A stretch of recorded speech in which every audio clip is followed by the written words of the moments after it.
আসসালামু আলাইকুম সবাইকে নতুন আরেকটি ব্লগ ভিডিওতে আপনাদের স্বাগতম।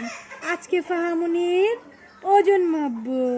দেখি ফাহামনির ওজন কত হয়েছে। ফাহামনির বয়স 3 মাস 6 দিন। হ্যাঁ, চলো ফাহামনির ওজনটা মেপে দেখি তো কত কেজি হয়েছে। বিসমিল্লাহ। বসতে পারো। হ্যাঁ, 3 মাসে বসতে পারো। দেখি ওদিকে ধরো, ওর দিকে ধরো, যে মিটারের দিকে ধরো। এই যে এইভাবে, এই যে সোজা 3 মাসে 5 কেজি, 5 কেজি একদম। গত মাসেও মাপছিলাম 4.5 কেজি।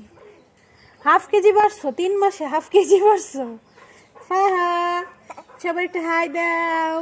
হ্যাঁ, সবাইকে বলো যে আমার ভিডিওটা যদি আপনাদের ভালো লেগে থাকে অবশ্যই কমেন্টে জানাবেন, আর অবশ্যই আমার চ্যানেলটাকে সাবস্ক্রাইব করবেন। সবাইকে হাসি দাও একটা, ধন্যবাদ দিয়ে দাও। হাসি, এই যে হাসি দিছে। ধন্যবাদ সবাইকে।